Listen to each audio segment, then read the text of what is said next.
Hey, everybody, welcome to Late Late Horror Show. Dave Plouffe doesn't need definites, only maybes. Right. I'm going to talk after this intro. I don't know.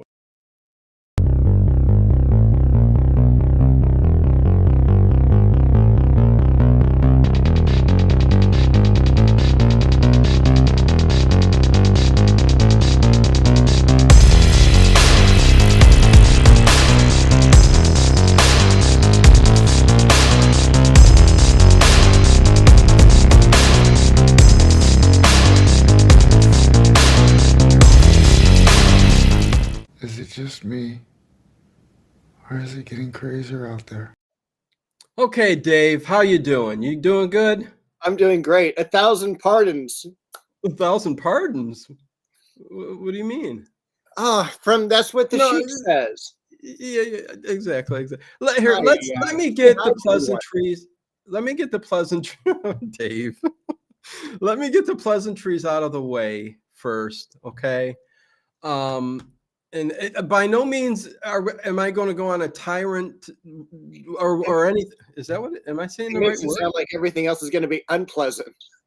The very beginning might be for a few because they won't agree with me, but I do have to say a few things about why this thing sucked. But see, I told you, with respect to Columbo, Peter Falk, and listen, this was 1998. We're going to get into it. But anyways, welcome again to the Late Late Horror Show. Please give a thumbs up. Check out the description below. Dave's link is there. And with no disrespect to Dave, Dave's a Columbo fan, and I believe even this he loves, he enjoys. But we're going to talk about it. Pleasantries. John Swan, hello. Tirade, thank you. Not a tyrant. We're not going on a tyrant. That means we'd be on the back of some like evil, tough gladiator tyrant. Anyways, thanks, John Swan. Connie Clary, what's going on? Bubba, who just stopped listening to Punk Eye Records to come over here for a little bit. Good to see you, Bubba. Bill Boyer, Connie Clary, of course. Sweet Indigo, JLR. Happy St. Patrick's Day to all. Kathy, what is going on? Good to see you. Edward Stewart is here. There's someone else here who hasn't been here in a while. Who's that, Dave? I think her name is Becca. Becca Too Tall. Where you been? Hopefully on a vacation far, far away. Good to see you, Becca Too Tall. Let's see. Andrea Toon, Glenn Dunaway, J.O.B. Tune the News. Yeah, what's going on? Okay, so Dave, let's get into talking about Columbo, Ashes to Ashes. Perfect. Season 10, episode 12, I think the third last episode you said. Correct. There's only two more after this.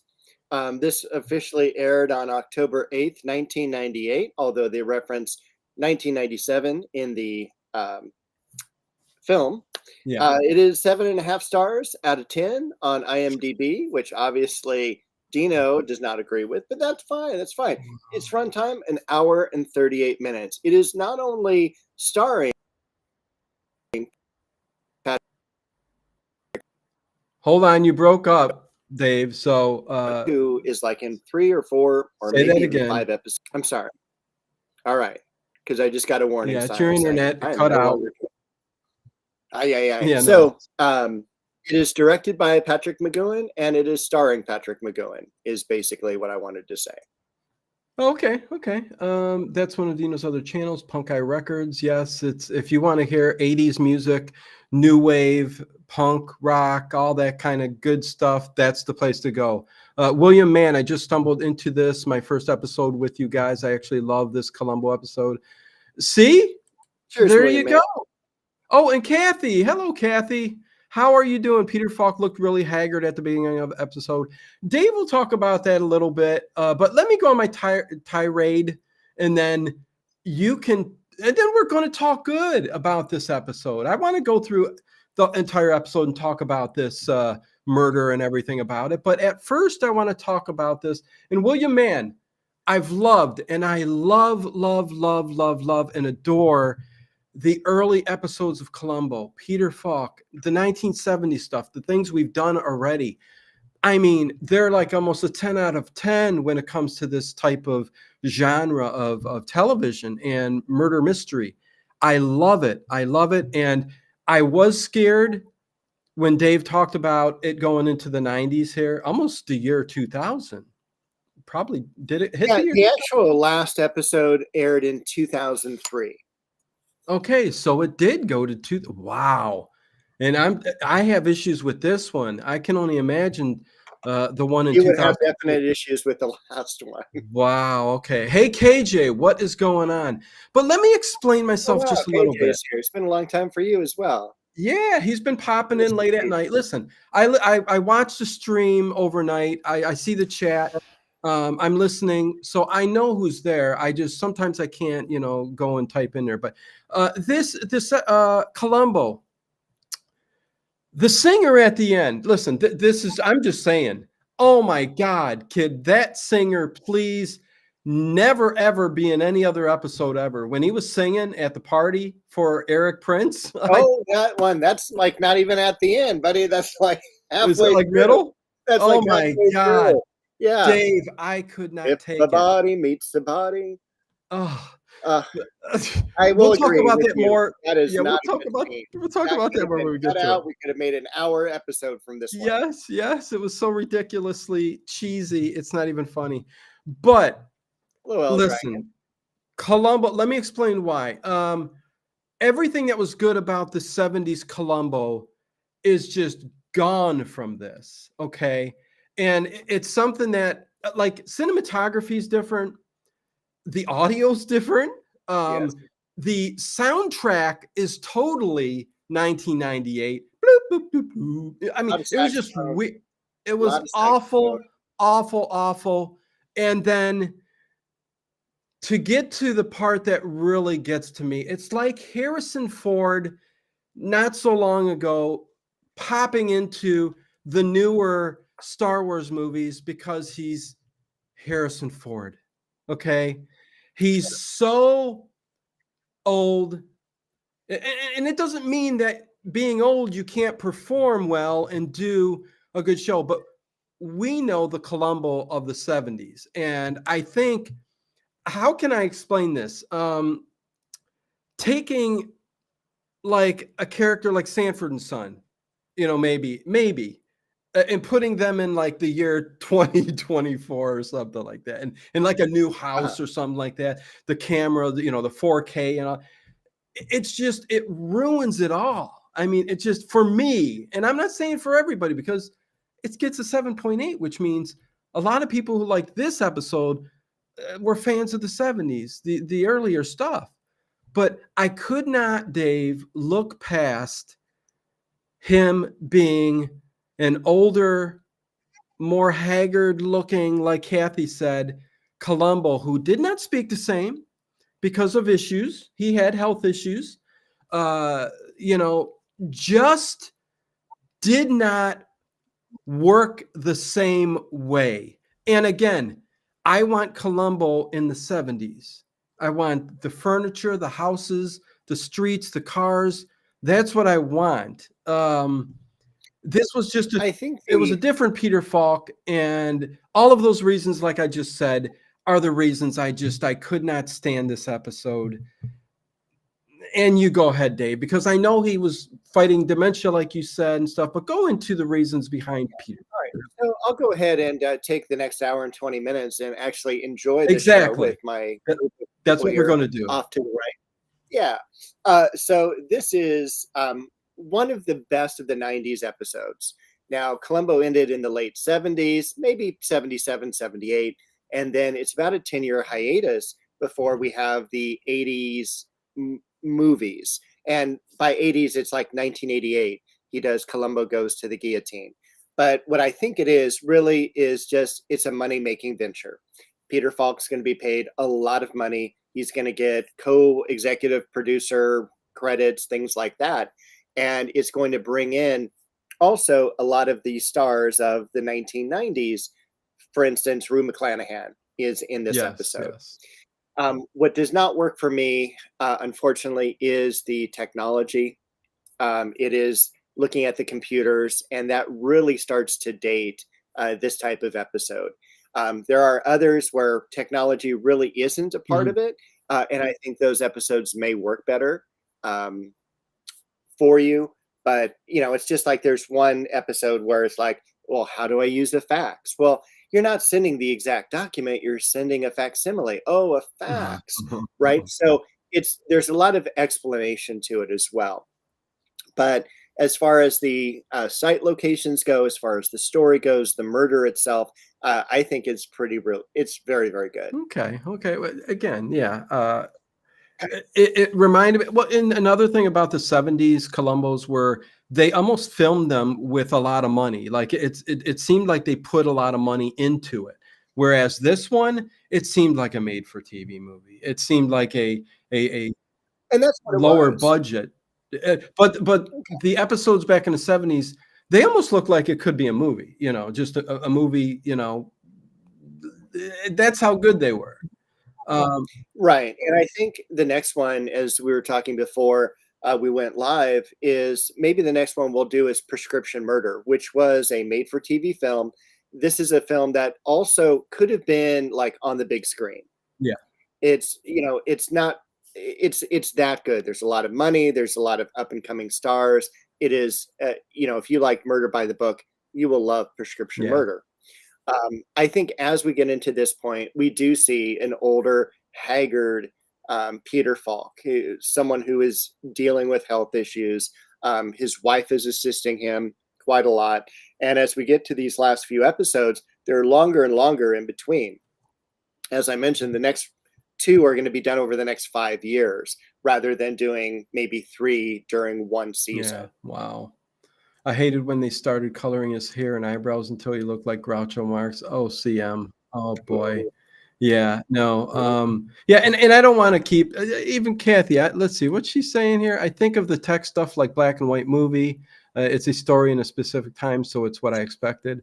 I think what I was trying to say also was that like it's just me to a point. When I fall in love with a character in a show or something like that, or a movie even that's set in a specific time, you know what I mean, like the '70s, that's when I really have seen and fell in love with Columbo. It's hard to see it done any other way. And for all those reasons I said, like just everything changed. The movie business changed, the way they film stuff on sets and all that. Whereas in the '70s, things were totally different, and it was more like a movie. This is more like a made-for-TV movie. Even glimpses of Hallmark Channel were kind of in there a bit, and it kind of threw me off. And some bad actors, Yeah. which probably because back in the '70s, you got top-tier actors. You do a couple in these, like George Wendt and Rue McClanahan and this and that. But the back actors, the actors that are in the back doing the things you don't really need them to talk or anything like that, it's terrible. It's terrible. But I'm just saying. So with that said, I understand where Dave's coming from too. And it is Peter Falk. It's Columbo. There's still that charm there, no matter how old he is and going through dementia, all that other stuff. Sometimes I wonder, why do studios still hold on to that? I guess if he was drawing numbers and ratings, I guess go with it. But True. And this is something that, when I was, 18 through early 20s and they were producing these films, after the first couple, I definitely lost interest because I was a big '70s fan. And the only time I really saw these were once I got the box DVD yeah, set so I could go through and watch them. And out of the maybe 20 or so episodes that they did, the 20 made for TV movies, and they are, the longer time frame. And I'm thinking, what if they had made them shorter to that hour and 15-minute time yeah. frame, that it would have been higher quality material. Like you wouldn't have the singers, you wouldn't have the, you know, The stand Eric between Prince scene. is of the year for the Funeral Association, Right. they would have made some better choices. But I think the acting in some of these parts, as you say, from the main actors, are Yeah. pretty good. Sally Kellerman plays a really good drum. Oh yeah. Oh yeah. Yes. There were some very good actors in here in this episode. I mean, we even yeah, you said Sally Kellerman. You know, she's great. She's been on a lot of stuff. Um, oh boy, was there anybody else? I'm trying to look now. There's people in the credits that shouldn't even be in there. They got the tap dancer as a credit. Anyways, That should not have been it. yeah. Nah. Spooky bed here. But What is going on? I haven't seen you in forever either, man. Good to have you here. Let's see. We'll start talking about this episode now. William Mann, I would rather have the last few Columbo, so than not have them. There are good moments in these. There was a plan to do one more, but his dementia was too bad by then. yeah, it's kind of like, going to Disneyland on a rainy day. Okay. You're still at Disneyland, See, I you know. don't. In respects to people who think that way, I get it, William Mann, but man, no, I would rather have the cream of the crop, that early stuff, and at a certain point when they know, listen, this is kind of, we're done with this. You know what I mean? Just be done with it. But because what I've seen here, I don't know how the '80s ones are, but this I just. But let's enjoy All this right, all episode. There's let yeah, us. there's many good things to talk about in Ashes to Ashes with Eric Prince, Patrick McEwen, and all the other ones, Verity Chandler, Rue McClanahan. It's all about a funeral home, ashes to ashes, being cremated, a murder happening that way. And this one, thinking, because there's no body, that it won't be solved. But Dave, kick us off. All right. Well, we do open up in the Haverland Prince Funeral Home, and that's where we meet Patrick McGowan, who is also Eric Prince, and his partner, Haviland, has died, and he is running the entire chain of funeral stores, or I don't know if they're called stores, but Funeral homes. homes would probably be the Yeah. best. And then I always, after, because I've watched this so many times, I always think of a subplot. Eric Prince killed his partner because he's not above killing anybody. In fact, this is one of the more vicious kills in Columbo. But then we Yeah, all. he don't care. He's just after the money, is what he is. So Oh, Zoinks! Hey, Shaggy, what's up? MOR, what's going on? Okay. And then his real life daughter is Patrick McGowan's real life daughter is playing a part in this as well. Yeah. And she kind of brings him the phone and says, "Hey, it's Verity Chandler."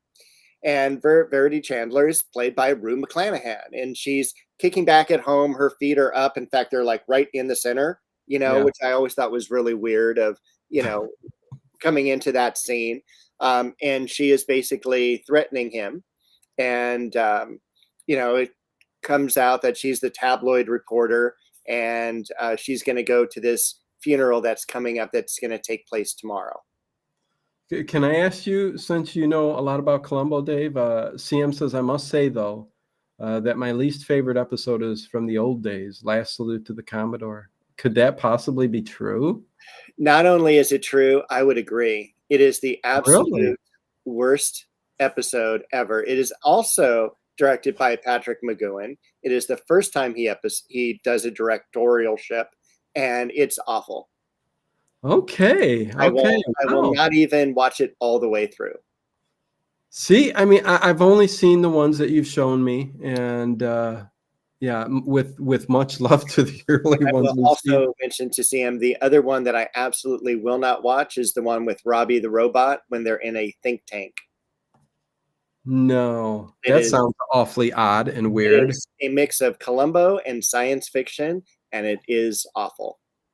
Wow. Okay. My friends. Oh, you know who else I can't stand in this episode? Oh, okay. Oh, right. The assistant to Verity, Roger Gambles. Gambler. No, Oh, is it Gambler? No. I call He him says, Gambles. "Hello, Mr. Gambler. It's Gambles." I could not stand him. It was just such a terrible job. But anyways, yeah, the funeral home, we're introduced to a whole bunch of people. and Liz Houston, Chuck Houston. It starts off where there's nobody sitting down at this funeral for Chuck Houston, who's a big time star. And I'm like going, what is this? He's got no friends. And then he's just rehearsing it. Right. So, and it's to the minute, man. He's got a stopwatch. And so we know immediately how detailed this person is. And I love Eric Prince. Eric Prince, he's Patrick McEwen. He's the one who owns all these funeral homes, and he's in charge of everything. So I love how he goes through his like preparation room where they put the makeup on, drain the blood, all that good stuff. And then into his office, which I thought was very interesting. I thought it was kind of cool as a horror fan. I don't know. It's a little dark there. And definitely with KJ, hello, definitely. It's been forever. CM had also mentioned, was it CM? Yes. One of my friends from college married Patrick McGowan's granddaughter. Okay. That's awesome. Wow. And, you know, Patrick McGowan is a person who I think is such a great actor. And he was on Silver Streak. He played in several of the Columbo episodes. Yes. He was going to be a person who played James Bond, but he turned it down. He also was in The Prisoner, which I have only seen episode 1 of The Prisoner. Yes. And of course, he played the Scarecrow of Romney Marsh. So yes, and Silver Streak being a very good one because I'm such a big fan of Gene Wilder and Richard Pryor, of course. Silver Streak is awesome. But yeah, it starts out at the funeral home. It's Chuck Houston. I love the guy when he's talking. He goes, a man who was shot 178 times, he says. But he was a World War II hero. He was a World War II hero as well. Yeah, he was shot 178 times, and then he goes, in the films. In the films, right. And then he talks about his true World War II experience, which would be something that would be very common during the 90s to have these World War II individuals passing away and reminiscing on, you know, their war career. Yeah. And I did absolutely love, they do go into Eric Prince's office, and this is an office I would love to have. Huge desk, leather back chairs, some different types of art on the wall, definitely a little bit Japanese influence as well. And we'll see that in the tea that they drink at the very end of the episode. Yeah, a little Asian theme going on there. Yeah.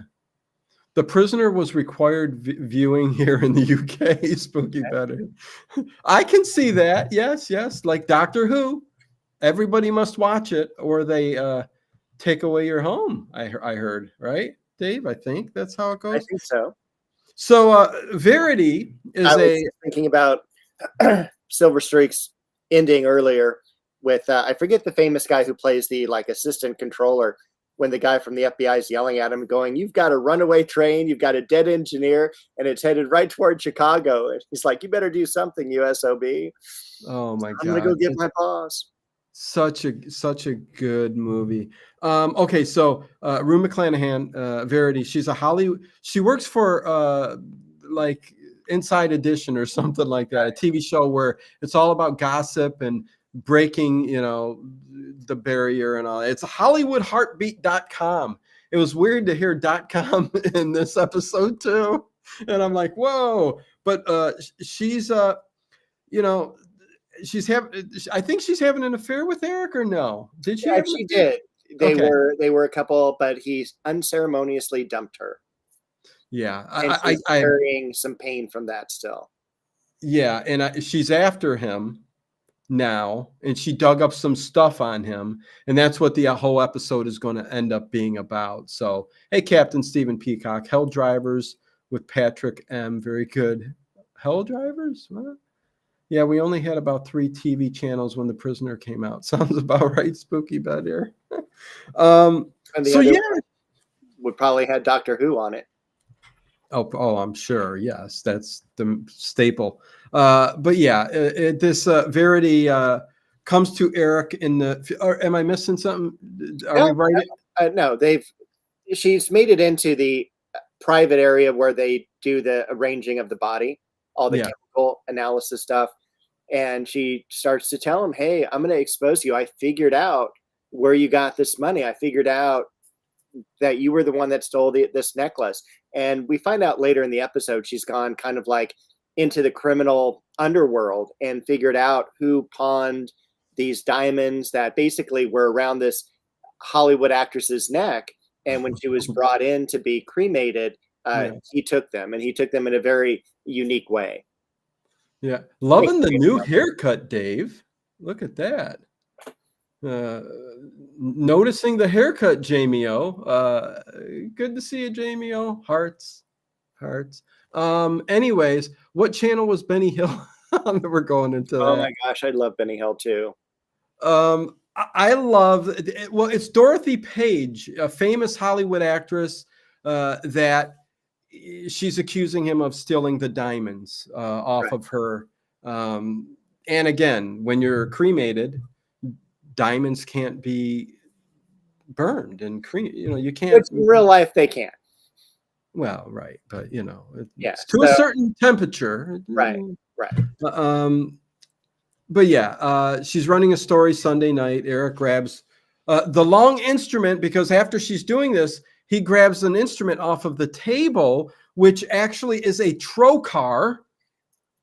And it's a long instrument that it looks like you could do a lobotomy with, probably could, but a very long instrument that he holds on to, puts behind his back. Yeah.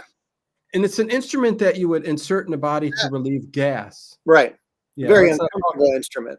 Yeah, very uncomfortable instrument. Even uncomfortable thinking about it. Yeah, I need a trocar. Yeah, that'll help me tonight. Because of all the food I ate. I don't know. Is that possible? No. Anyways, he goes and he comes up to her and he hits her on the head with it. I thought he was going to stab her, and he hits her on the head. Yeah. Oh, yeah. And a very vicious. I mean, and it knocks her into the wall, and she falls down. And not only that, this is how evil Eric Prince is like, he checks her pulse and everything, and then he hits her again. He hits her again. There must have been a faint pulse going on there. Jamie, you don't like my haircut? I even had a nice comment from Connie. You didn't notice it? What's that? Yeah, Connie loves the haircut too. Look at that. I will let the person who cuts my hair know that she does. Connie also loves Benny Hill, don't we all? Okay, anyways. Yeah, so this is where all the old switcheroo and everything's going to take place. Dave, tell us about that. What's going on there? Well, very confusing to me, Dave. All right. So the first thing he has to do is he has to hide the body. So basically he puts it in one of the freezers. Then he's got to go back because he's got a funeral to run. So he runs back, sits next to Sally Kellerman, better known as Hot Lips Houlihan in the MASH film. Yep. And, he sits by her and just kind of like replays everything in his head about what he just did. So then he's going to take the body of Sam Houston and put it into the cremation. Sam Houston was a popular guy back way in the day, Dave. It's Chuck Houston. I'm sorry. You're right. Yes, let's get it straight. So he basically switches the bodies when he's behind closed doors. So instead of Chuck Houston and his remains, we're going to have Verity Chandler and her remains. Yes, a dead Verity is going to go in the box. Now, I wanted to ask you, when he moved the bodies, did you laugh at that part? Because I did. Yes, it was horrible.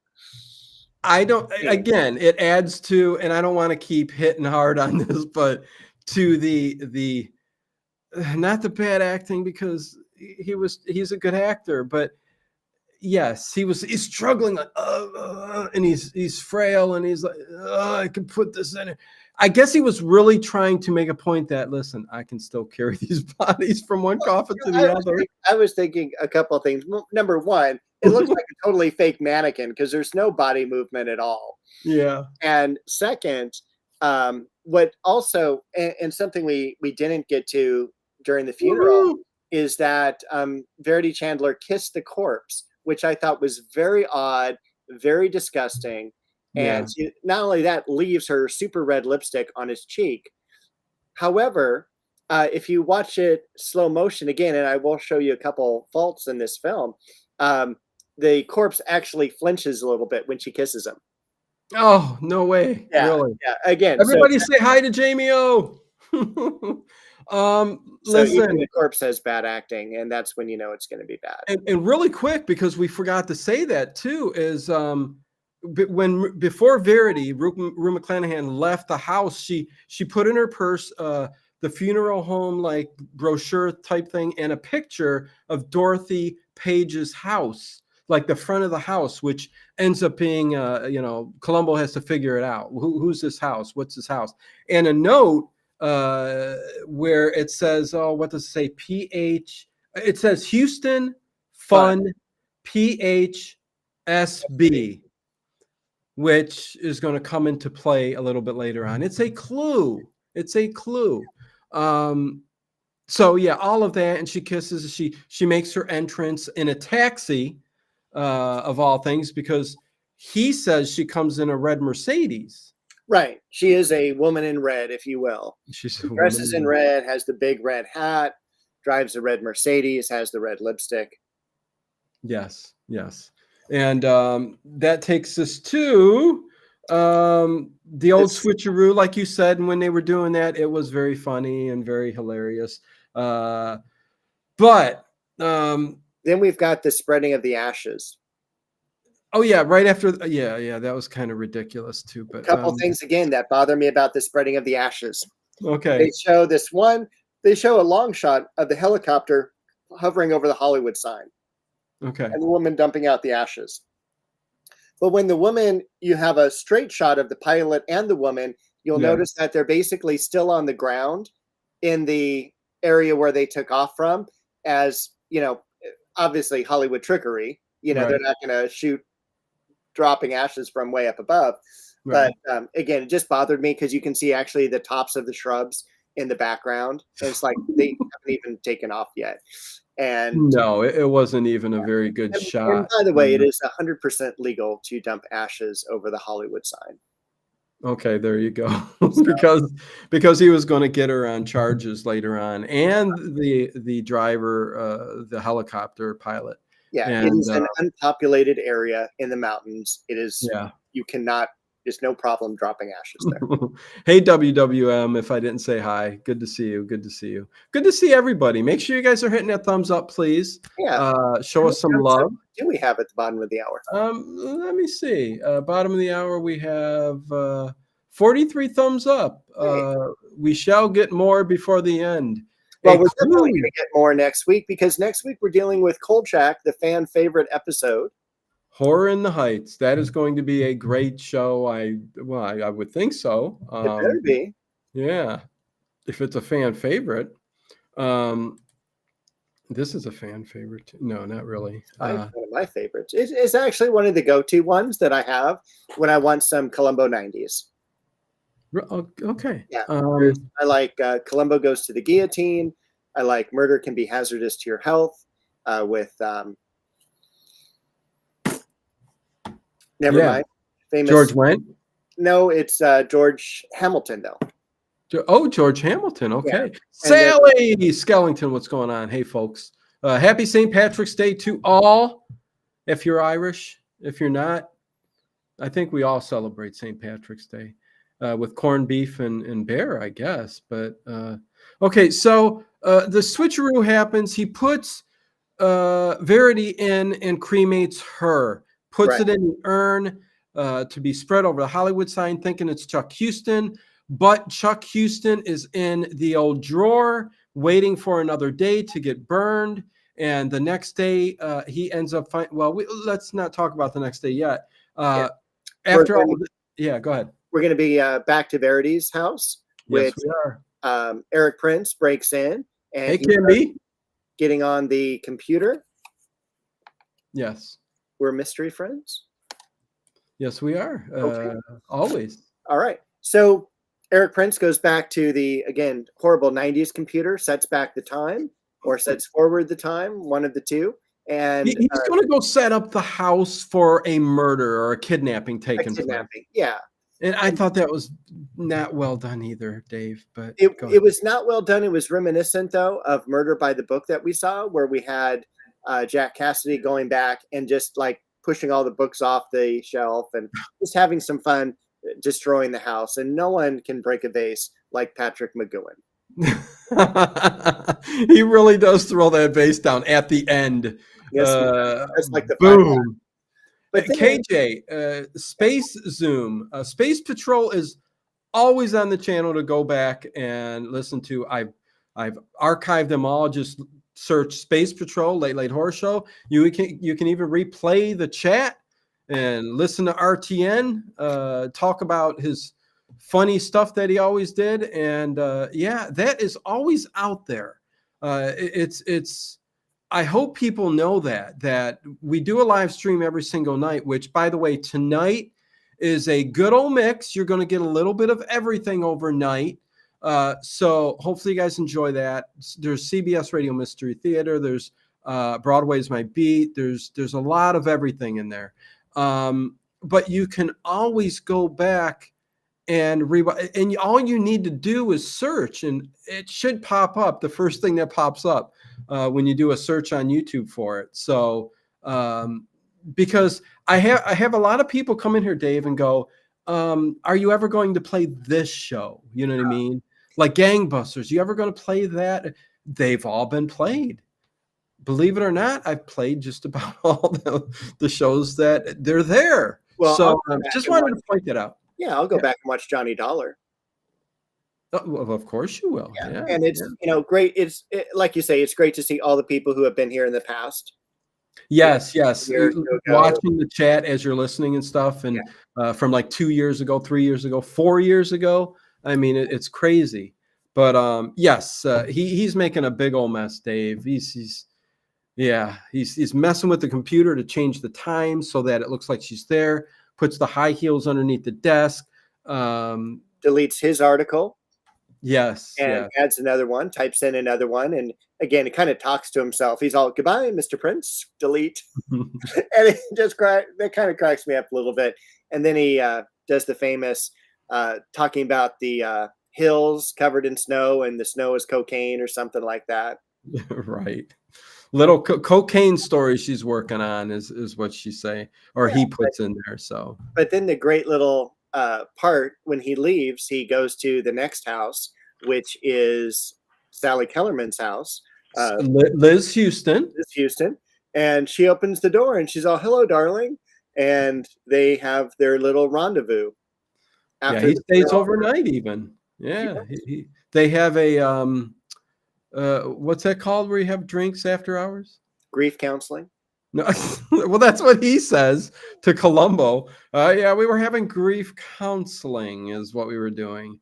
But no, we made love for 15 minutes, poor Patrick McGowan, and fell asleep the rest of the night, he said. Just joking, that wasn't said at all. But we will continue. So yes, he went there for grief counseling, and he thinks it's going to, it's also an alibi, right, Dave? But not really, because there's a puppy at the house. Anyways. There is. They show up to the house, and your favorite person there, Roger Gambles, is there along with the sergeant. I forget his name. But if he's running all around the house. He's the assistant for Verity. And he's just going, I just don't know what she's doing. He's totally. We've got a party coming up. I've got liquor being delivered. I've got A, B, and C. There's a list of people I need to contact. And he's angry because he feels like he's being seated next to the kitchen when he talks to missing persons. He wants action. Yes. Well, he was very upset. Yeah, definitely. And Columbo makes his appearance, and his bloodhound, is it a bloodhound, that dog that he's got comes? Is it a beagle? Columbo's is I believe a beagle, not a beagle, but a it'll show up. I was thinking her dog is a bulldog, puppy bulldog. No, but Columbo's when the dog comes in, that's a bloodhound or a beagle. Anyways, it's smelling the other dog in the other room, and there's Dave. Do you have? Thanks, Dave, for all those wonderful nostalgic TV shows and musical playlists you have on your channel. That's 80s music videos. One. Do you have an 80s music playlist? I do. I have one from every decade of my favorite shows. I have some Okay. TV shows and some films and all sorts of things. Well, Jamie's digging into your archive. Thank Okay. you. Well, it's unfortunately like you, I can't have multiple channels because like what am I supposed to do? To Punk Eye Records, it's already taken. Yeah. Well, it's always good to have put a playlist together. Columbo has a basset hound. That's it, a basset hound. Thank you, Spooky Bed here. Dave should have known that. If he was going on Columbo trivia, I would have -1. Yeah, I would have had to call a friend. And I'd drop you would need to back up. So yeah, there's a bunch of commotion going on at the house, Dave, and poor dog. When Columbo starts making a big deal when they do find the dog in there, it was kind of cracking me up. Like he was really like this dog. He was upset that this dog wasn't fed. He is an animal lover, that is for sure. Yes. Hey, John McKee, what's going on? Good to see you. I love that, with the dog. The dog's just like sniffing around, just being cool. And he's all, what's gotten into you? You're so excited. Listen, I have a Punk Eye Records 80s music, but yeah, Dave's got a lot of playlists. If you go to his channel, yeah, there's even gardening playlists and all sorts. Yeah, and thanks, Jamie O, for bringing that up. So we all know now that I don't know why I never looked at your playlists, Dave. Probably because we're so busy doing what we do. We're very busy. Every Sunday, join us. Next week, we're going to be doing Seinfeld season 1. Yes, we're going to talk about the whole season. How many episodes is there 8 in this one, or is it? I believe 8. It's a very short, very first season. So yeah. So where you want to go from here, Dave? One thing I do want to say is Peter Falk does look a little haggard in this. Yeah. We've got a lot more gray. He's a little bit more unkept. We see the secretary from Ferris Bueller's Day Off, and we're introduced to Mrs. Lurby, and she's very upset because 2 weeks later, her husband and her would have been officially divorced, but since he got killed, she now has to deal with his funeral. Oh yeah, she's like, man, if we could only divorce before this I wouldn't have to deal with it. But before that, before he left, because the sergeant was there too, I think. Sergeant was there. He told him about the pictures on the desk. Yes. And that's going to be a big deal because there's 11 pictures and there should be 12. And Columbo knows that. And he says, take the pictures and take the negative and get them developed. And there's 12 pictures. And that 12th picture that's missing is the one she put in a purse at the beginning of the episode that shows the front house of Dorothy Page's old house, which is now inhabited by Sheik Yorami. So correct. And very just rich to be sheik.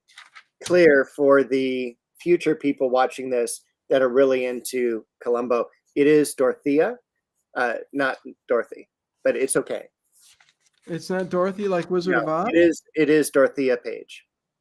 Oh, how dare me for getting that wrong. That's okay. Don't let me go 1 or 2 saying it wrong. I look like an idiot. No, it's okay. Okay, Dorothea. Dorothea. Is that it? Yes. Dorothea. Okay. Yeah. God, I got to write this down now. Dorothea. Okay, I got that, Dave. Whew. What a rough show. It just save you answering a lot of comments down below later on. Hey, look at this spooky bed here. Just subscribe to Dave. His link is in the description. Thank you, spooky bed here. Kathy, let's see. I wondered why he didn't just say compare the photos with the negatives and pick out the missing one. Yeah, well, I don't think he brung that up. He just said take the pictures and the negatives and get them developed. I don't think he mentioned that one was missing. Although later on in the show, he goes, his brother's or nephew or somebody, family member, he goes, always had 12 pictures in a pack or something like that. So, yeah, I think he knew something. Anyways, I need a drink of lemonade or something, Dave. Don't you have ginger ale near you? No, not today. I got to buy more ginger ale. I know, it's tough. It's been a tough day. I hear you. I'm off the wagon or on. Is it on the wagon or is it off the wagon? Well, if you're still drinking ginger ale, you'd be on the wagon. Okay, there you go. That's a Seinfeld reference. We'll be talking anyway. Why do I want to walk? That's a Seinfeld reference. We'll talk about that. Remember? Yeah. Oh no, I don't remember that. Him and George are talking about, is he off the wagon or on the wagon? What's the difference? I don't get it. Anyways, okay, go ahead, Dave. Well, he goes to meet Edward, or why do we keep calling Edward Prince? Because we have so many Edwards in the chat, I think. I don't know. And Dorothea. Yeah. We're both messed up today. So he goes and meets with Eric Prince to talk about, and I want to say, hold on, let me see if he is smoking. Yeah, he shows up. Okay. He's smoking at the. He's smoking his cigar in the funeral casket room where the guys, where you pick out your casket. Yeah. And what he does is he's great. Patrick McGowan, literally takes his ashes from the cigar, puts it into this bowl, and puts it into this cabinet with the other urns. So it cracks me up that he's got human ashes and cigar ashes together. Exactly. That's weird. But I mean, again, Columbo's just smoking and blowing smoke on all these new. Can you imagine someone going, "Oh, this one smells like smoke. We shouldn't get this, Harold. I told you not to smoke in real life. You can't smoke in the afterlife either." I made that up on the spot, Dave. Hey, Overkill with an O. What's going on? Good to see you. So he asks who with the initials of SB, because he's trying to decipher SB in the book, in the phone book. And he's all, maybe it was Sonny Bono or Sandra Bullock or Stephen Bochco. He goes, whoa! Yesterday. And he goes, whoa, you've got the stars here. I can't believe the people Very here. That was pretty funny. But we forgot to mention that his assistant comes up to him, his daughter, Rita. And she says, you know what? We can't do no. That just reminded me of Murder by Death. How Truman Capote's character was actually playing one of the possible characters was Rita. As a you are barely passable, but as a woman, you are a dog. Oh my God, Murder by Death, so good. Film. We covered that, right, Dave? Or no? Did we not? All right, so we did a walkthrough of that film, just like we did Clue. Okay. Which you can also find on Dino's channel. You don't just have to look at Old Time Radio. You can look at Dino and I. This is our 49th episode together. A year it's been that me and Dave's been doing shows. Unbelievable. Yes. Tax day will be 1 year. So Murder by Death, we did, but the connection was so bad. You were having a storm in Cleveland and you ended up scrapping that episode. So maybe one time we can redo it sometime in the future. Yeah, down the road. Anyways, Rita came in and she told Eric Prince that there can be no burning today, no cremation, because last night when he burned Verity, it blew a gasket. Yes. So he's got to wait. Maybe by the end of the day. So he has to wait till the next day for that. So I guess was supposed to cause a little bit of tension, oh my gosh, I still have this body of a person who I'm supposed to have already cremated. Yeah, sitting in the shelf where bodies are set to be prepared to for the funeral, stored.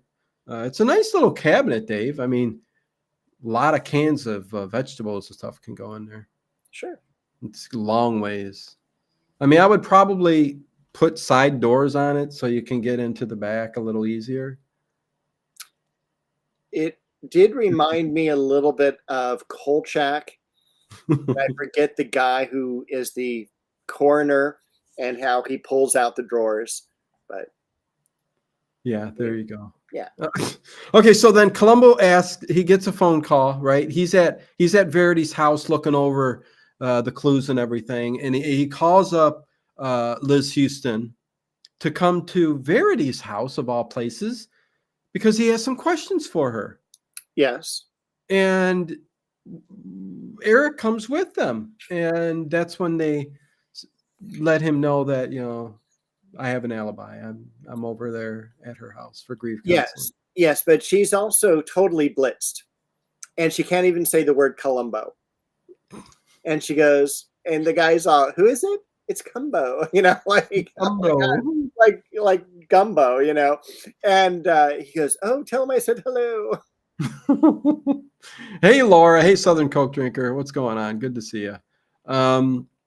Yeah, I mean, just kind of ask questions. I don't think if there was anything really relevant in that kind of interview there, Dave. Kind of flew over my head. Between all three of them? Yeah. No, not really. He did say, like, you know, if you know, I think he asked if you're a dog person and would you leave a puppy, you know, put aside without having dinner? And she's all, "No, never," you know. Absolutely not. She does ask for a drink, so she's already blitzed and wants another drink. And of course, he tells her, "Don't drink the scotch," but she drinks the scotch. And so that was a lot of fun too, because he's literally drinking from the same bottle that Patrick McGowan was pouring out of earlier on in the episode. He says, "Where should I direct garden questions for Dave? Looking for quality dirt for a couple of planters. I want the good stuff." The best stuff, right, Dave, would be if you kept a compost area. If you lived in that kind of area where you can compost, that would probably be a year-old compost, maybe 2-year-old compost, right? Just 1 year would be plenty. You think so? But, yeah, I mean, here I disagree. Well, you know what? I'm in a warmer climate, so 6 months to a year is all it takes for us. Yes, in the eastern climates, give it 2 years because things break down at a slower rate here because we have frozen ground during the winter. So it's like half the time, double that, you get 2 years. Way to play off each other, Dave. Wonderful, wonderful. Yeah, okay. I guess it's a serious question, though. You want to answer that? Well, unfortunately, most of the soils you're going to get are packaged soils from like the major stores, which is fine. But usually infested with flies and gnats and stuff like that. Not really. You get root fungus and all that. I would go to, you know, like if you were in California, I'd send you to Wolfenbachers, which just deals with soil. It's amazing. Yeah, but listen, find the best like place that would, what would you call it? Like a nursery or something like that. Absolutely.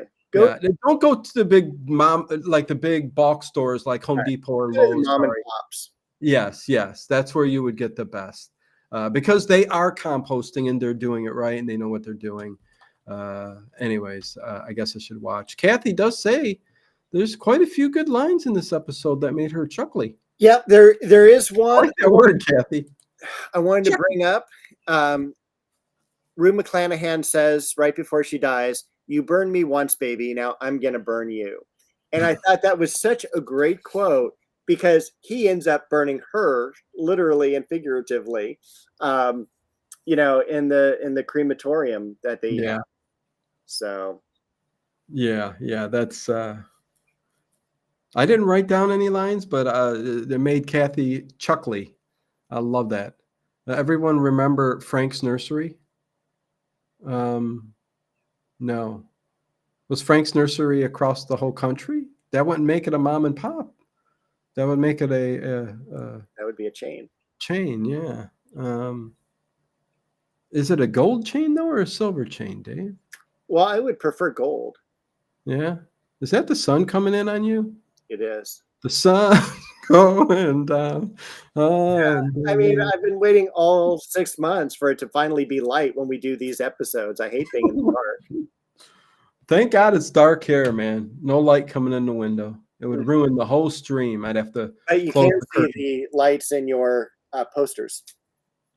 Oh yeah, well yeah. There's nothing I can do about those. I know, I got you. But, anyways, Columbo visits the taxi driver next. He who is does. an He ex-criminal. does. Unless I missed something, Dave. No, he is an ex-criminal. Hello, And sunlight, my old friend. he is Ron Masick, who is going to be later on in Murder, She Wrote fame. And he is going to be replacing Tom Bosley as the sheriff of Cabot Cove. But There you go. I would also suggest Ron Masick's biography, which is like, I've met all my favorite actors from A to Z because he has such an extensive IMDb list that he's worked with everyone he's wanted to work with. So it's just Wow. really kind of wonderful, reminiscent stories of his acting life. Very cool. And he just passed away like 6 months ago, Ah, within a couple weeks of Angela Lansbury. wow, interesting. It's funny how that all connects up. Well, it's not funny, it's sad. Rest in peace. So he's at the taxi driver's place, and there's no Judd Hirsch or nothing like that. No. Or Tony or Thank God. any of No, or Latka. Tony's fine. Danny DeVito's not. Every taxi place has got to have a Latka. Yes, what do you mean? Anyways, he is there, and this is where he finds out because he's talking to the guy.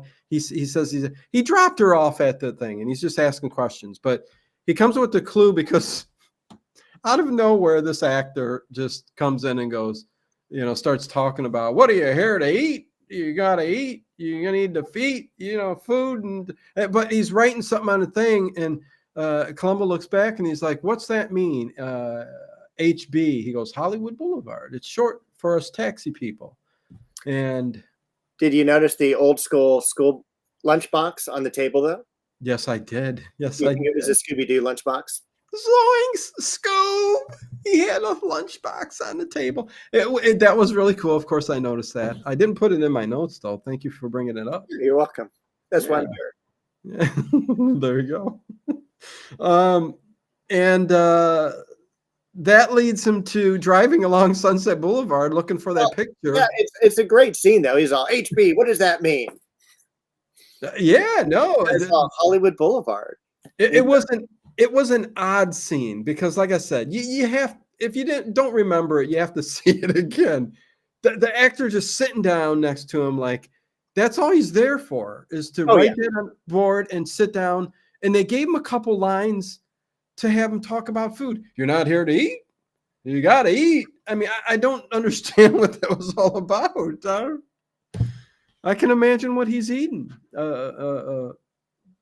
Bologna sandwich that's been in his locker in 80-degree heat all day long. Probably. Yeah. Yeah, it's a terrible thing in the cab, right? Or it could have been just sitting there in his cab.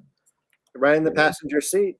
With a block of ice. But Ron Masick also, I love his line about soft time. It's just like, what is this, soft time? And Columbo goes, that's prison slang for easy duty. Time, huh? Yeah. He goes, so how long were you in? And the guy goes like 6 months or 9 months or something like that. And he goes, well, keep your nose clean. And he's all like, it's so clean, like whatever, Yeah, right. But he seems to be in a little bit of mischief a little bit later on anyways. But Planet Apes lunchbox. Yes, I had that too. I had the Happy Days lunchbox. There was a time when I had a lot of lunch boxes. I had a paper bag, says Harry. Oh, great. I had plenty of those, believe me. Likewise. And okay, whatever. Yeah. And a lot of times the sandwiches would like seep through the paper bag, depending on what food and how your mom wrapped it. I don't know. Yeah. Becca Tootal mentions that Miracle Whip is nasty on the bologna sandwiches. Have you ever done the fried bologna sandwiches? Oh, Dave, yes. That's one of my favorites. Fried bologna is a favorite. Yes, it's very, very good. And you know what? I have to take it to the point of being blackened. Wow. Like it makes it crispier, and I just love the taste of basically burning my fried bologna. Depending if you get it thin or thick, the thick, really, if you get that black crunch, listen to what we're talking about. It you bite into it. If you got 2 slices, 3 slices, so good. But Miracle Whip and Hellman's. Miracle Whip is really good for a lot of different sandwiches. It's got kind of a sweet taste to it. I like Miracle Whip. But when it comes to bologna sandwiches, I agree with you. You need Hellman's. Don't put the sweet on the feet of the bologna and the cheese. I don't even know what that meant. So where are we at, Dave? We're at the Sheik's house. Yes, yes. Beverly Hills. Yes, the Sheik. Sheik Yamari. What is it again? Yarami. Sheik And I Yarami. was actually hoping the bologna sandwiches would lead us to just big sliced tomato sandwiches for the summer. Oh, Dave. Okay, yeah. Listen, better than even fried bologna sandwiches is okay. Because I grew up with. Go ahead. White bread. Yeah.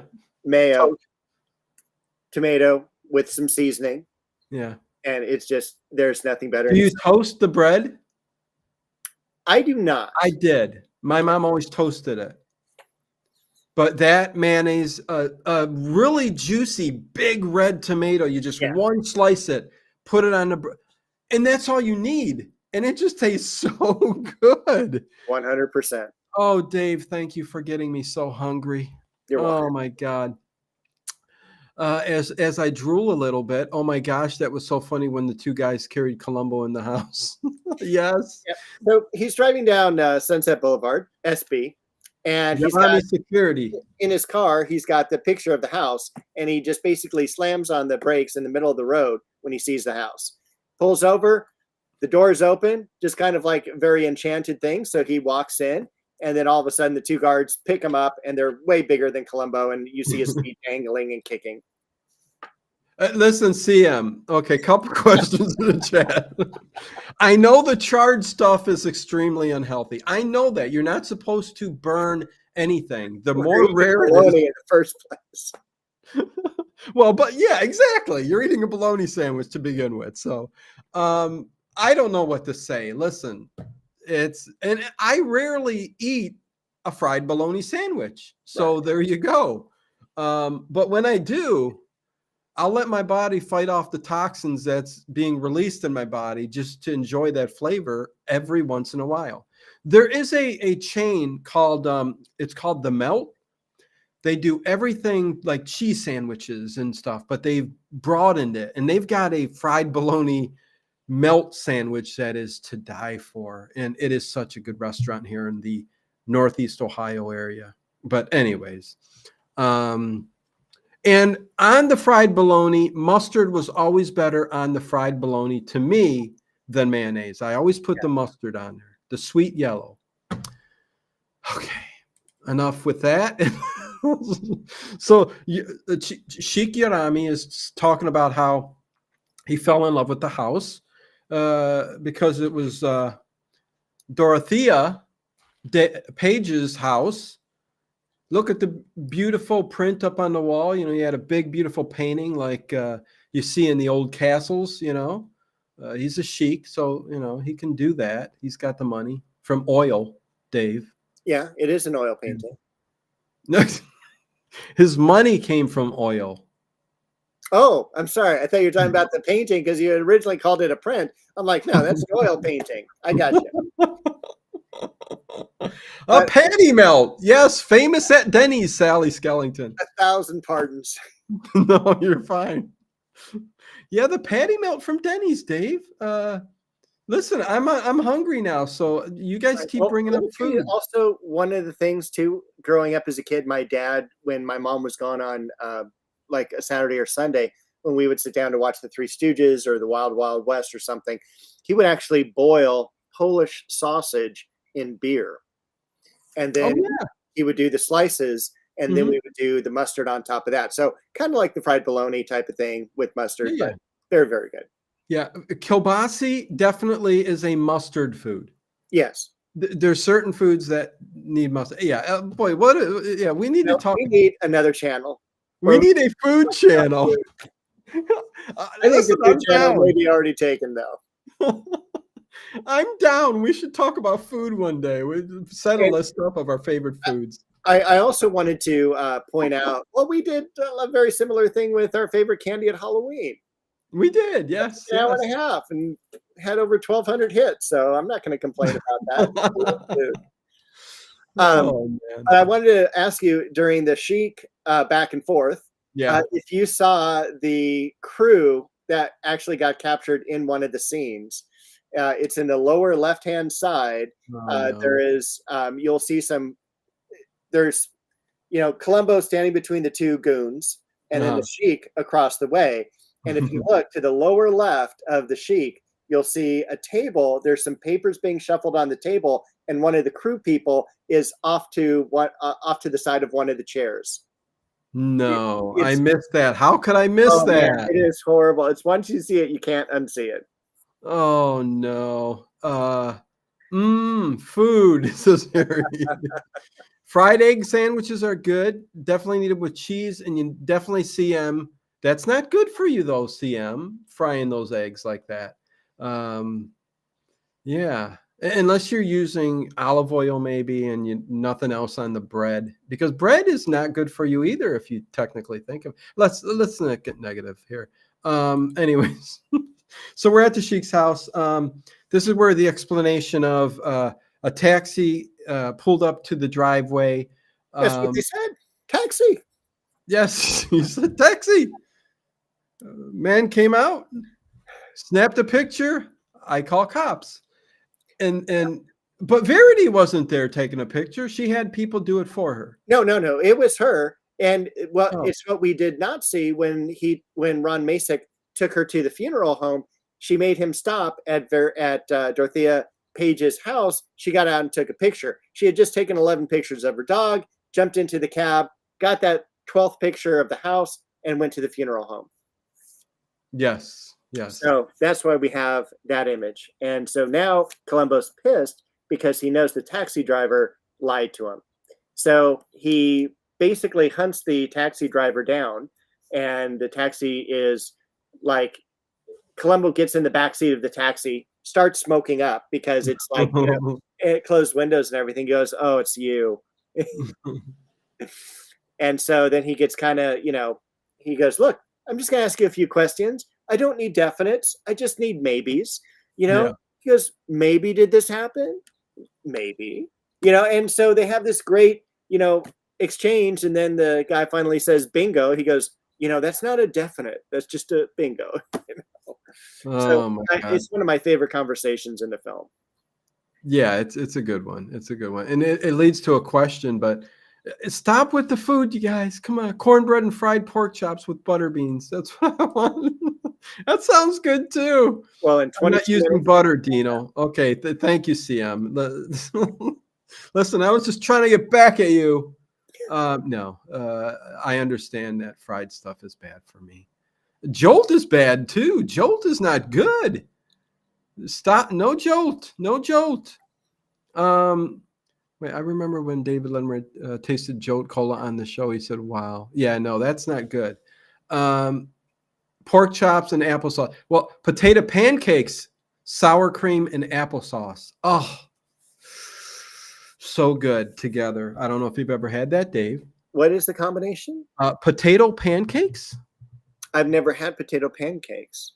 Yeah, my mom's recipe was she would it's almost like leftover mashed potatoes, but if you make mashed potatoes, you mix in a bit of flour, okay, and a little bit of milk. I think the yellow of the egg, and you mix it all together, depending on the amount of mashed potatoes. You mix it all together, whip it all together, and you fry it up in a pan. Okay. Kind of like the shape of a pancake. And once they're done being fried, oh my God, so good on their own, but you take it off and the sides, are sour cream and applesauce. So you cut a piece of the potato pancake, take a little bit of the applesauce, a little bit of sour cream, and take a big bite of that. It is heaven. It is so good. Can I share one last recipe? Yes, no, go ahead. Because right now we're up to the singers anyway. Oh yeah, no, we're good. But my mom would do for the base of this kind of casserole like food. She would do ground beef with stewed tomatoes, Yeah. a layer of Fritos, and then on top of that, potatoes that are already mashed potatoes. Mashed potatoes? Yeah, cheese and onion on top of that, and then it would be Oh baked yeah, it's starting to sound good. baked once more in the oven. And so you had the meat and potatoes, you had the Fritos for crunch, and you had the cheese on top for the cheesy goodness, with just a little hint of fried onions as well for that onion ring type of flavor. Yes, Dave. Can I tell you the cheap? Listen, I grew up poor, so many cheap recipes of foods that my grandparents and my parents made because we were so poor. Another really good one, and last one, and we'll get back to Columbo, I promise. Spanish noodles is what they called it. I don't know why, but it was called Spanish noodles.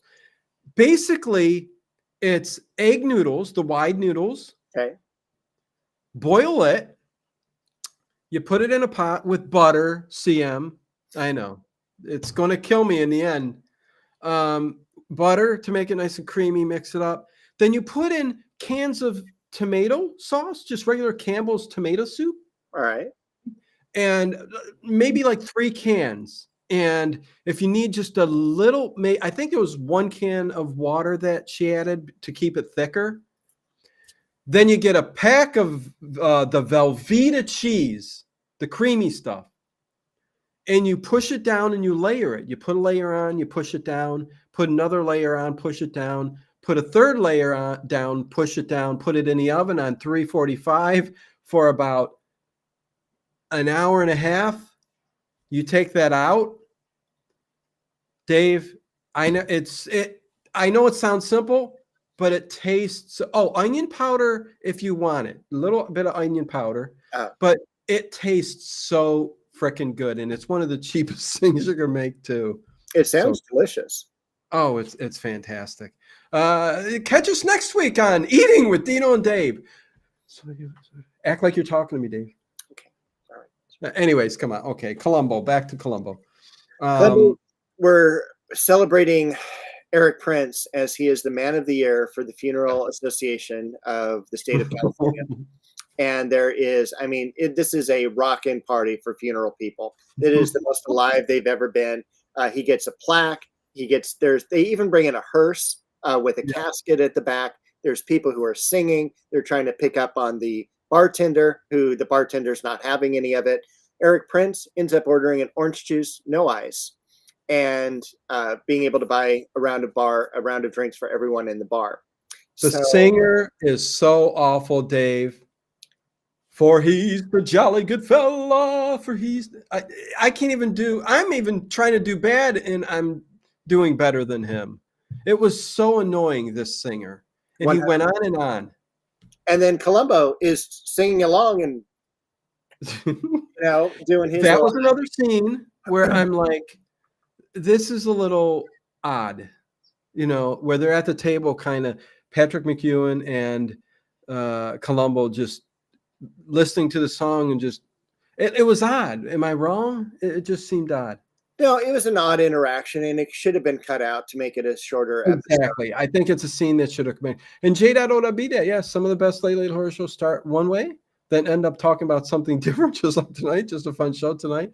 It's always been that way on this show, because I tend to veer people off in the directions they're not expecting. Or you guys in the chat, you bring something else up. Wait, what did CM say? Raisins, bread pudding, no raisins. Okay. Yeah, I agree with you. But I think one of the restaurant, was that the same one as the Magic Show restaurant in a previous Columbo? That's a good question. I don't think so. Okay. It looked like it to me, and I'm like going, I wonder if they used the same set. Yeah, but it's been 20 years, so probably I'm guessing it's not. Yeah. Okay. Um, but after the magic show or after the Oh funeral, God, we got 15 minutes. I So know we got to get to the end. Um, yikes. we've got probably one of the greatest interactions because Columbo gets invited back to the funeral home.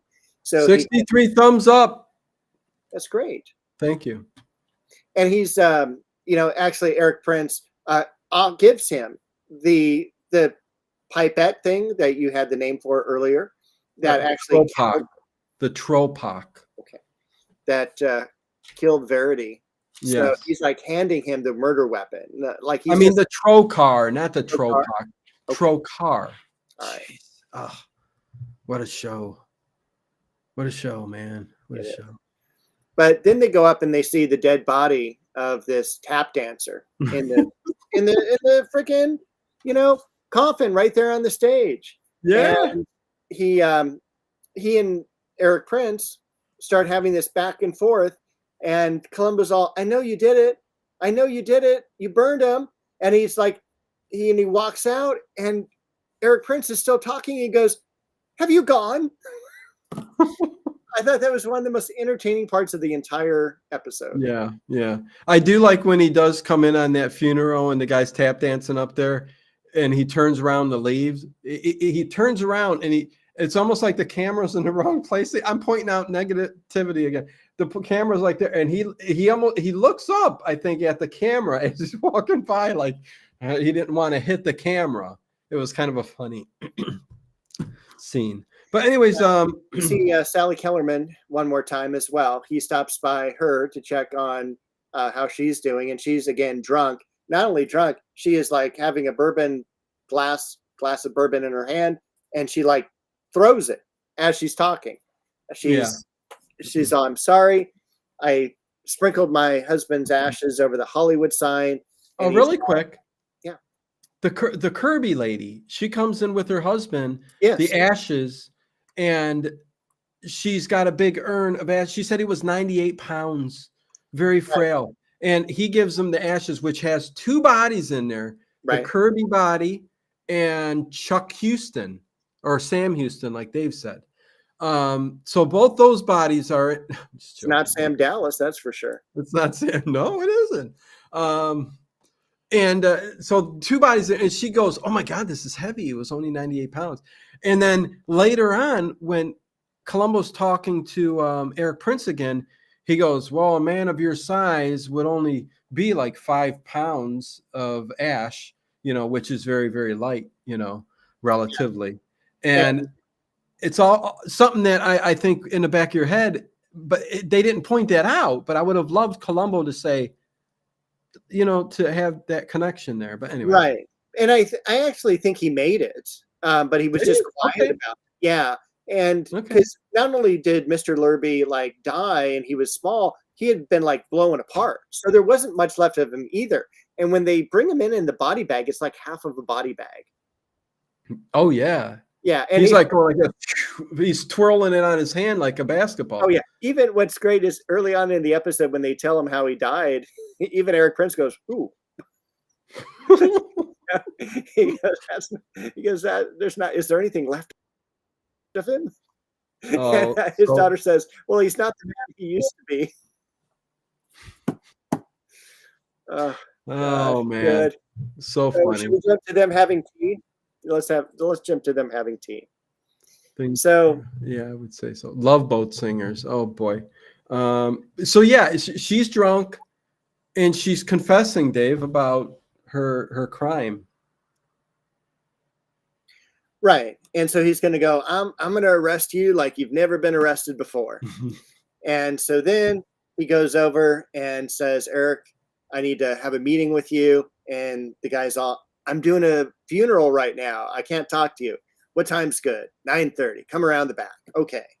So shows up to his office. He has this beautiful silver tea set. And he's all, "Oh, this is excellent tea." And he goes, "Yes, it's Darjeeling. And, do you want one lump or two?" And he talks about the beautiful tongs. He goes, "Man, my wife just uses a spoon, So he gives him the tongs, which is going to play an important part later. Then they hear the helicopter. and the helicopter's landing, and this is just at the point where Columbo is telling Eric Prince, I'm always catching people like you, but you've outsmarted me, and this is kind of like the big final setup. And the helicopter person lands. They bring out the ashes. I thought it was from funny Mr. how at first when Columbo and Eric Prince was arguing about the ashes, that Yeah, he actually was confessing to a point by arguing with him like that, saying, yeah, one of them's ashes, they're spread over the thing, no body. The other one, no body. You can't convict somebody with nobody. You know what I mean? So he was like kind of rubbing right. it in Columbo's face. And back at the Yeah, tee, when he was sitting down, he goes, he hates to not get his man. You know what I mean? He does not right. like that. But yeah, go on. I didn't mean to interrupt. Yeah, I've been chasing people like you my entire Yeah, life. And he talks about his basically 25-year career, which he does yeah. have. You know, and he gets to take those tongs, which are going to be very important because they still have Mr. Lurby's ashes, Yes. Kirby.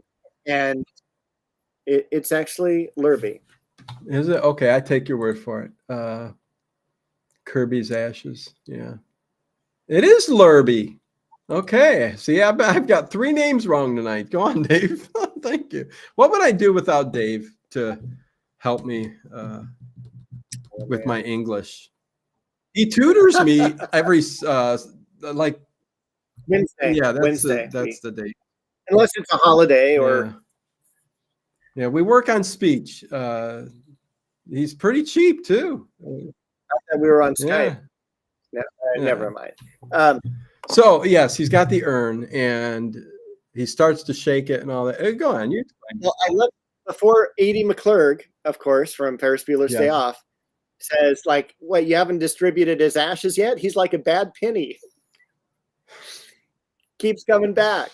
Oh, And so Columbo shakes the urn, and we hear a clink, yeah, he goes. and that should Yeah, and he kept hitting, Yeah, if this is the body of this person, Chuck Hughes, yeah, I mean of Lurby, yeah, and then he shakes it and shakes it, and it ends up being, because Chuck Houston was in World War II, a piece of shrapnel, and he says this could not burn in the cremation, which I'm like, really? Is that true? I mean, I metal can be burned.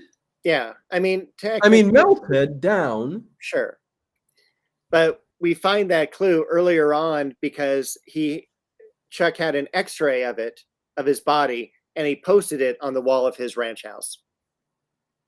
Nice. So we know what the metal looks like. And so it's the same metal.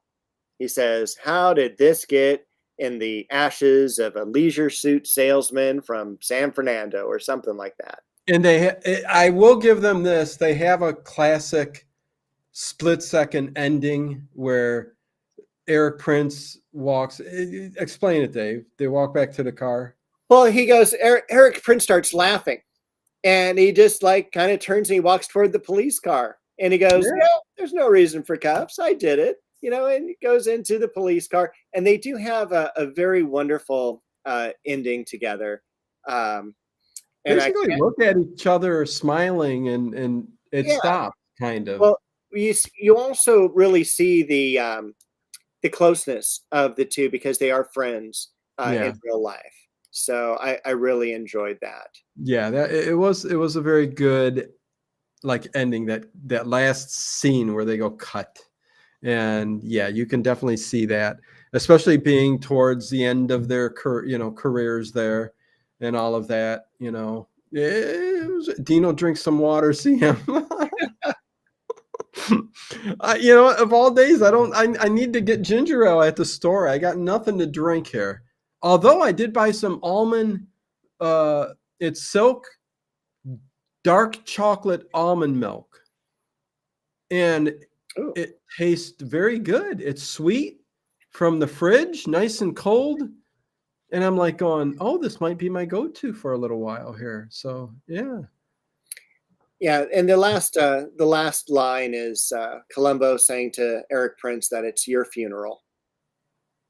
There you go. Yeah, that's what they said. So there you go. Yeah, that's the episode. A lot of food talk. Again, we'll end it at that. I won't say any more about, I'd like to stick to the 70s Columbo. Love them, love them, love them. It's sad for me to have seen the way the ending of this all went, but I got Dave to blame for that. And I had nothing to do with its production. no, no, I'm joking. I'm joking. But I still think we should do a food show one week. I really do. That would be wonderful. It wouldn't be cooking with Dino and Dave. It would be. We'll come up with something. Maybe Talking something food with Dino and Dave. Yeah, or maybe like dining with Dino and Dave. Oh, there you go. We We'd can be come in Triple G. proper attire. Should I wear a tux? This No, is we're not. proper attire. Yeah, that's what I was going to say. Yeah. I'm not getting dressed up for. Yeah, no, whatever. My corned beef, cabbage, potatoes, and carrots are almost ready. Oh, sounds good, Becca. Too tall. We'll be there shortly. Yeah, there you go. Are you doing anything for St. Patrick's Day? You getting a corned beef or anything, or are you just I'm going to get some coffee? coffee pretty soon. Going to get some coffee and going to Figured. figure out what I'm going to have with dinner. So There you go. Dinner with Dino and Dave. That's another good name. Yeah. Dinner with Dino. Okay, everybody, thank you very much for joining the show tonight. Make sure you hit that thumbs up on the way in and out, whenever this shall be airing and watched by you folk. Check out Dave's link below to his gardening channel and check out all his playlists he's a lot of accumulated. You will get to know the man just a little bit better. Right, Dave? we actually want more listeners, not less. Oh, okay. He has no playlists. No. So until again, overnight tonight, a little mixed bag. You get Broadway's My Beat, a little bit of CBS Radio Mystery Theater. It's just all over. Every show is a new show. The next show is a new one, a new one, a new one. No repeating. And next week, I have The Outer Limits, The 100 Days of the Dragon on Saturday, season 1, episode 2 of The Outer Limits. Then me and Dave on that Sunday next week are going to talk the first season of Seinfeld. I think that'll be very fun, and I think that will lead into a lot of different conversations also, right, Dave? Probably. Absolutely. Exactly. With that said,